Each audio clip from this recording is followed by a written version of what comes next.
When installing a 60 amps feeder to a residential garage subpanel, which is MLO subpanel and running it underground in PVC, it's important to address the ground fault circuit interrupter, or GFCI, protection requirements. The core question revolves around whether a GFCI circuit breaker is necessary in the main panel feeding this subpanel, or if the use of a GFCI receptacle downstream within the garage is adequate to meet electrical code standard. To provide a comprehensive understanding, let's delve into the specific sections of the National Electrical Code, or NEC, that govern this installation. Firstly, it's crucial to determine if the garage is considered a location requiring GFCI protection. According to NEC Section 210.8, GFCI protection is required for all 125 volts, 15 amps and 20 amps receptacles installed in garages and also in readily accessible outdoor locations. Since the garage is part of a dwelling unit, GFCI protection is mandatory for receptacles. Now, the question is whether that protection needs to extend to the feeder supplying the subpanel itself.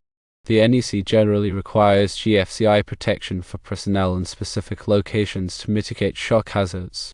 Garages are inherently considered damp or wet locations due to potential exposure to moisture from vehicles, tools, or outdoor elements. Therefore, the NEC mandates GFCI protection to safeguard individuals using electrical equipment in these areas. Now consider if a 60 amps feeder supplying a subpanel requires GFCI protection at the source. The NEC does not explicitly mandate GFCI protection for feeders supplying subpanels in residential garages.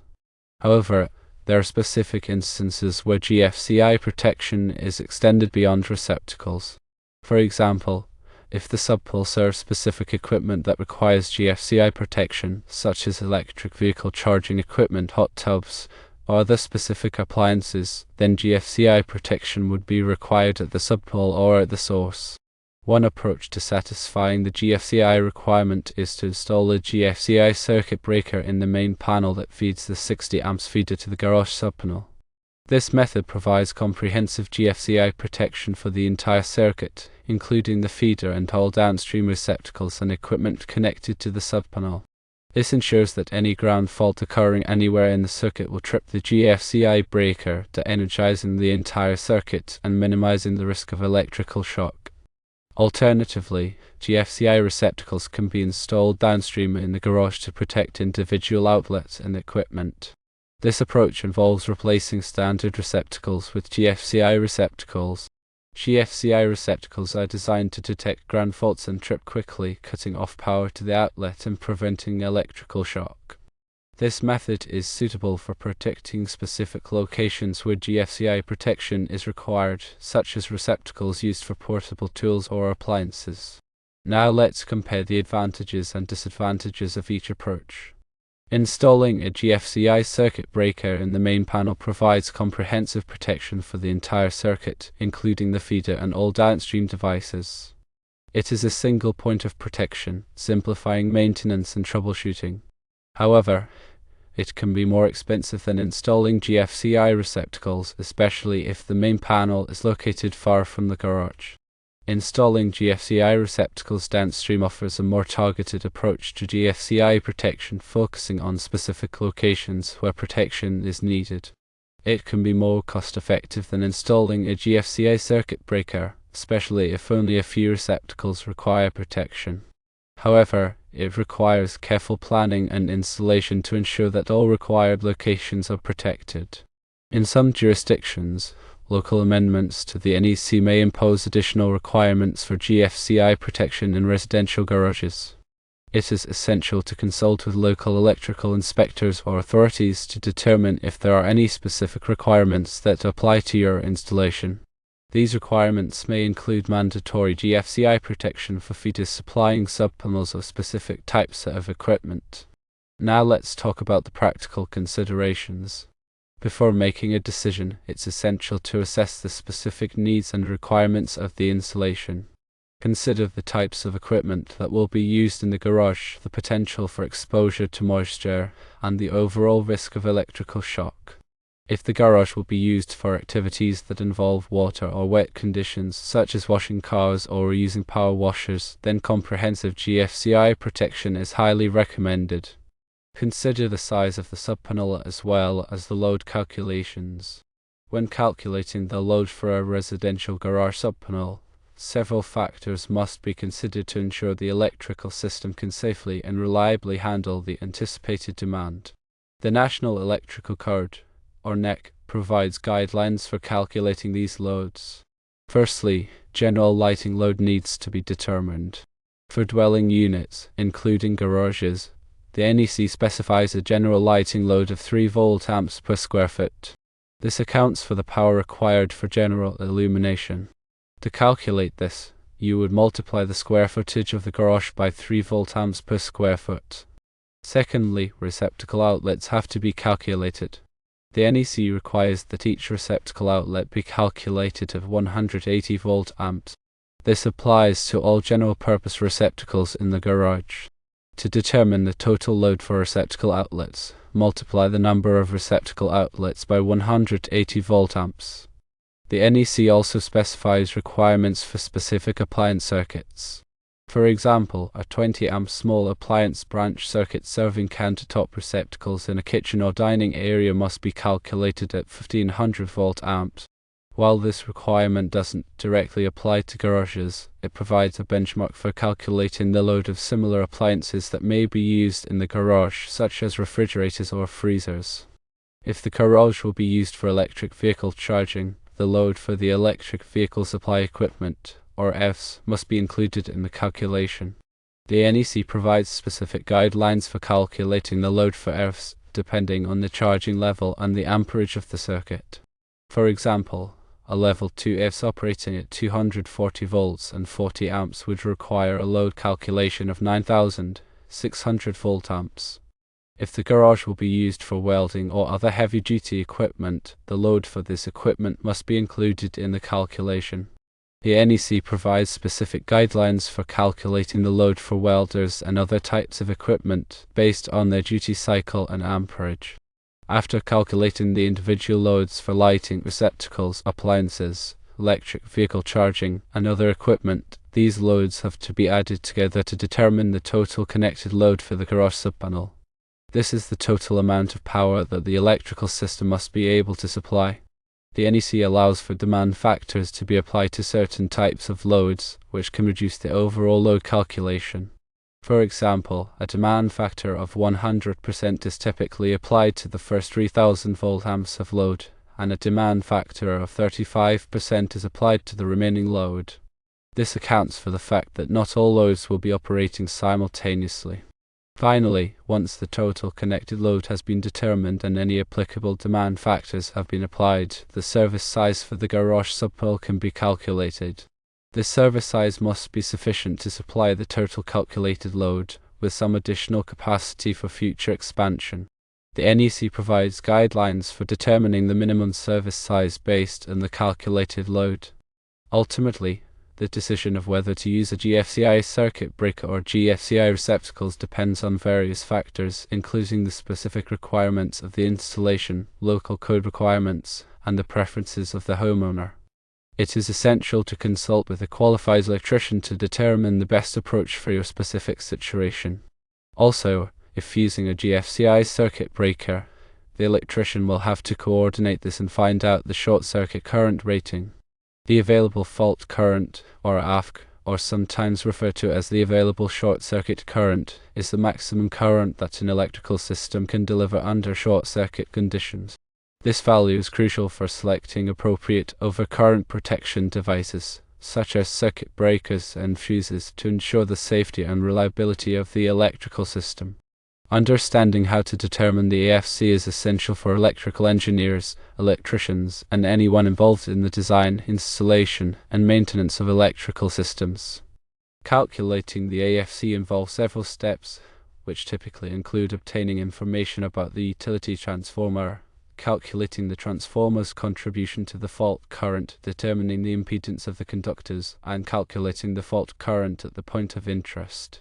The first step in determining the AFC is to gather information about the utility transformer that supplies power to the electrical system. This information is typically found in the transformer's nameplate and includes the transformer's kilovolt amps, or kV amps, rating primary voltage, secondary voltage, and impedance. The transformer's impedance is a critical parameter for calculating the fault current, as it limits the amount of current that the transformer can deliver under short-circuit conditions. Once the transformer information has been obtained, the transformer's contribution to the fault current can be calculated. The formula for calculating the transformer's fault current contribution is I equals K volt amps / volts *C, where I is the fault current in amps, K volt amps is the transformer's kilovolt amps rating, volts is the secondary voltage of the transformer, and Z is the transformer's impedance expressed as a decimal. This formula calculates the maximum fault current that the transformer can deliver under ideal conditions, assuming a bolted fault at the transformer's secondary terminals.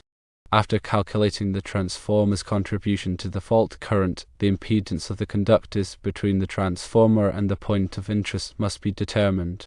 The impedance of the conductors depends on several factors, including the conductor material, size, length, and temperature. The NEC provides tables and formulas for calculating the impedance of various types of conductors under different conditions. The conductor impedance is typically expressed in ohms per foot or ohms per meter. Once the impedance of the conductors has been determined, the fault current at the point of interest can be calculated.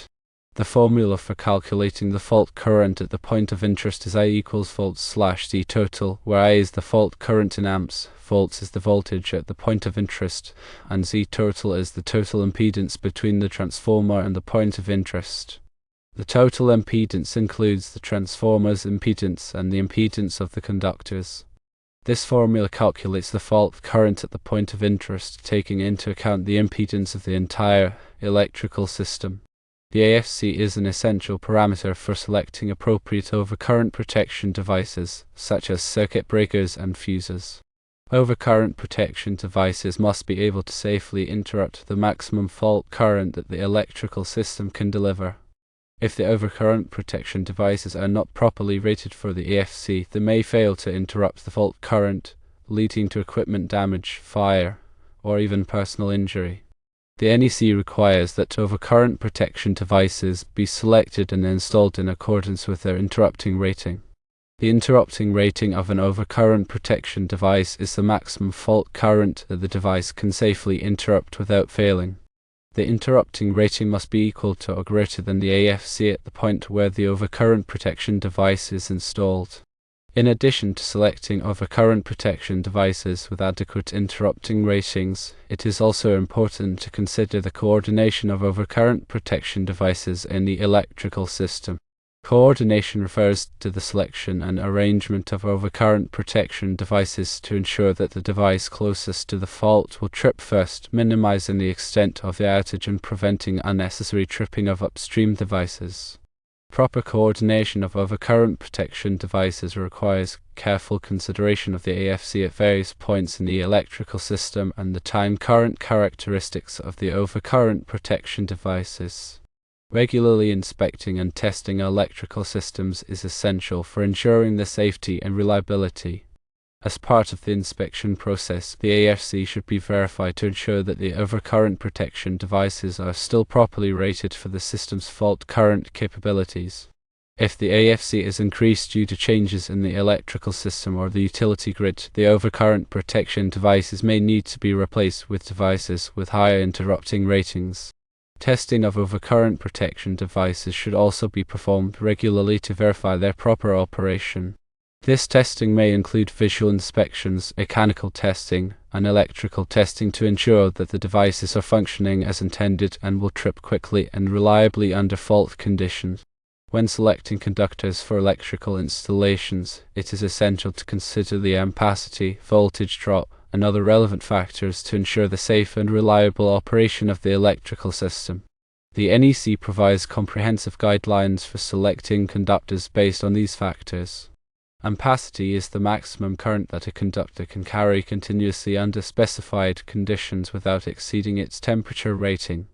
The ampacity of a conductor depends on several factors, including the conductor material, size, insulation type, and installation method. The NEC provides tables and formulas for determining the ampacity of various types of conductors under different conditions. Voltage drop is the decrease in voltage that occurs along a conductor due to its resistance. Excessive voltage drop can cause equipment to malfunction or operate inefficiently. The NEC recommends limiting voltage drop to a maximum of 3% for branch circuits and 5% for feeders. The voltage drop in a conductor can be calculated using Ohm's law, taking into account the conductor's resistance, length, and current. In addition to ampacity and voltage drop, other factors to consider when selecting conductors include the ambient temperature, the presence of corrosive substances, and the mechanical stresses to which the conductors will be subjected. The NEC provides specific requirements for conductors installed in different environments and applications. Furthermore, regarding bonding and grounding, it is essential for electrical safety. Bonding refers to the practice of connecting all non-current carrying metal parts of an electrical system together to create a low impedance path for fault current. Grounding refers to the practice of connecting the electrical system to the earth to provide a reference point for voltage and to facilitate the flow of fault current back to the source. The NEC provides comprehensive guidelines for bonding and grounding electrical systems to ensure the safety of personnel and equipment. Bonding helps to reduce the risk of electric shock by providing a low impedance path for fault current to flow back to the source, causing the overcurrent protection device to trip quickly and to energize the circuit. Grounding helps to stabilize the voltage of the electrical system and provides a path for fault current to flow back to the source, preventing the buildup of dangerous voltages on non-current carrying metal parts. The NEC requires that all non-current carrying metal parts of an electrical system be bonded together, including metal enclosures, conduits, and equipment frames. The bonding connections must be made using approved methods and materials to ensure a reliable and low impedance connection. The NEC also requires that electrical systems be grounded using a grounding electrode system, which typically consists of a ground rod, a metal water pipe, or a concrete encased electrode. The grounding electrode system must be connected to the electrical system using a grounding electrode conductor, which must be sized according to the requirements of the NEC. In conclusion, when running a 60 amps feeder to a residential garage subpanel, providing GFCI protection is paramount for safety. While the NEC doesn't explicitly mandate GFCI protection for the feeder itself, it is required for all 125 volts, 15 amps and 20 amps receptacles in the garage. You can achieve this by installing a GFCI circuit breaker in the main panel or by using GFCI receptacles downstream. Consider local codes, assess the specific needs of your installation, and consult with a qualified electrician to determine the best approach for your situation. Remember to consider the available fault current rating and all of the load calculations.